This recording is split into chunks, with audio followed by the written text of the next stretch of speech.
गीता अध्याय प्रथम श्लोक 44। उत्सन्कुलधर्माणां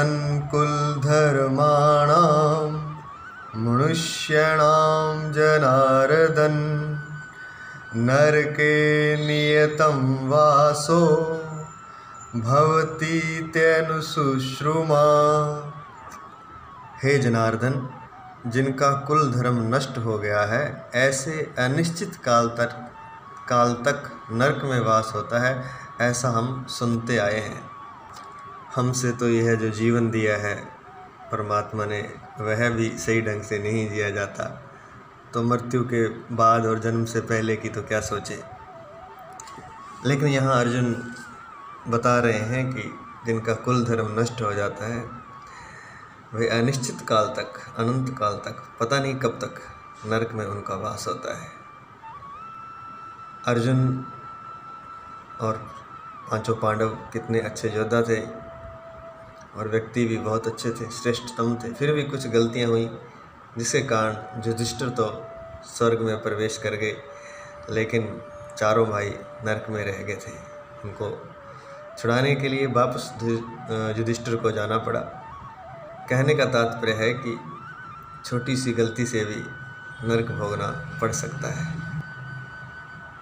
सुनने वाले सोचेंगे कि शायद ऐसा कुछ होता नहीं है, लेकिन थोड़ा सा उदाहरण मैं देता हूँ, उससे कुछ आइडिया हो जाएगा, कुछ कल्पना हम कर सकते हैं। सबसे पहले तो स्वप्न की बात लेते हैं।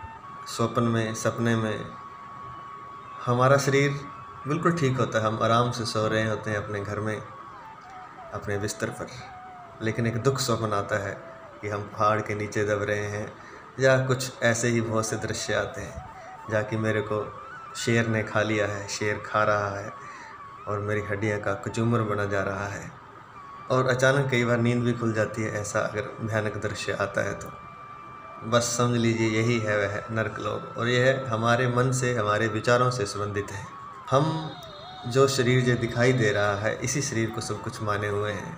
यही तो गीता में बार बार बताया जा रहा है कि शरीर, मन और आत्मा, इन तीनों के मिलन से शरीर बनता है। ये शरीर तो एक बाहरी आवरण है।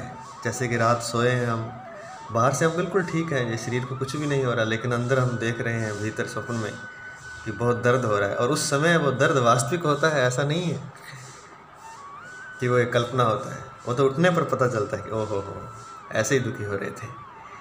ऐसा ही एक लोक है जिसे नरक लोक कह सकते हैं, जो हमारे विचारों से संबंधित है। ऐसा ही स्वर्ग लोक है, वो भी हमारे विचारों से संबंधित है। जब हम अच्छे विचार में होते हैं, श्रेष्ठ सोच रहे होते हैं, तो हम स्वर्ग में होते हैं। और ये नींद में ये भी होता है, कभी कभी हम बहुत एक अच्छी जगह पहुंच गए हैं, बड़ा आनंद आ रहा है, बड़ी अच्छी गाड़ियों में घूम रहे हैं, फूलों के बगीचे हैं, वहाँ घूम रहे हैं, आनंद आ रहा है, सुगंध आ रही है, हर तरह की खुशी है, आनंद है। तो यह एक अवस्था है। तो यह सारी मन की अवस्थाओं से प्रेरित होती हैं यह सारी चीज़ें। कहते हैं कि नींद छोटी मृत्यु है, जो कि प्रतिदिन हमारे साथ घटित होती है, और मृत्यु एक लंबी मृत्यु है जो हर जीवन के बाद घटित होती है। उसके बाद फिर सुबह होती है, फिर नया एक जीवन होता है। चूँकि मृत्यु के बाद शरीर हमारे साथ नहीं होता है, केवल मन होता है, आत्मा होती है। आत्मा भी मन द्वारा घिरी हुई होती है, कह सकते हैं। तो उस मन के कारण हमें दुख भोगने पड़ते हैं, जिसे ही ये कुल धर्म नष्ट वगैरह ये पीछे के श्लोकों में बताया गया है कि वह या तो प्रेत योनि में रह जाता है या ऐसे लोक में चला जाता है जहाँ पर उसे दुख होता है, और उसके लिए श्राद्ध और तर्पण और साधना बताई गई है। जो साधक है उसे तो श्राद्ध और तर्पण की आवश्यकता नहीं होती, क्योंकि उसकी साधना से ही उसके पितर, उसके कुल तर जाते हैं। जैसे कि नरसिंह मेहता ने गाया है कि 71 कुल तक तर जाते हैं। ऐसा ही गुरु ग्रंथ साहब में भी लिखा हुआ है कि बहुत से कुल उसके भव सागर से पार हो जाते हैं, दुखों से मुक्त हो जाते हैं। तो यहाँ हम ये न समझें कि नरक में वास होता है तो यह एक कल्पना है। गीता में लिखा है तो सत्य है ये, और उसका उदाहरण हम नींद में देख सकते हैं कि कैसे होता है।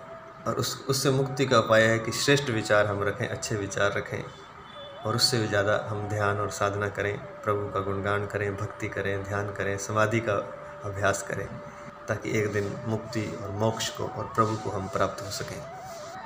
ऐसा ही जब हम जन्म लेते हैं तब भी कहा जाता है, हम सोच भी सकते हैं, कल्पना भी कर सकते हैं कि गर्भ में जब मनुष्य होता है, कहते हैं कि 2, 2.5, 3 महीने का जब होता है तब उसे थोड़ा थोड़ा होश आना शुरू हो जाता है, और 7 महीने का जब होता है तो पूरा होश होता है उसे, और वो देखता है कि मैं कहाँ पर हूँ। एक बंद कमरे जैसा होता है, कमरा तो थोड़ा बहुत बड़ा होता है, एक बंद ट्यूब, एक फुटबॉल की तरह, और उसके अंदर वो कैद है एक तरह से, उससे से निकल नहीं सकता। घनघोर अंधेरा भीतर छाया हुआ है, और वहाँ भी बस सीधा नहीं है, उल्टा लटका हुआ है, सिर नीचे की तरफ है, टांगे ऊपर की तरफ है। बड़ा बेबस होता है, और उस समय उसकी सहायता करने वाला भी कोई नहीं होता, क्योंकि पीछे के जन्म उसके ख़त्म हो चुके हैं, पीछे के माँ बाप अब नहीं रहे, आगे वाले माँ बाप अभी बने नहीं, क्योंकि शरीर से बाहर आएगा तभी माँ बाप पैदा होंगे, तभी उनसे स्नेह होगा। माँ बाप तो हैं, लेकिन माँ बाप से रिश्ता जो है वो शरीर से बाहर आने के बाद ही शुरू होगा ना।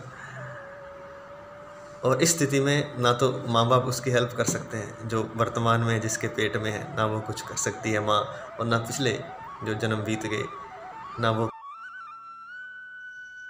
इसका शेष अगले भाग में, अर्थात कल, प्रवचन लंबा हो जाने के कारण। जय श्री कृष्ण।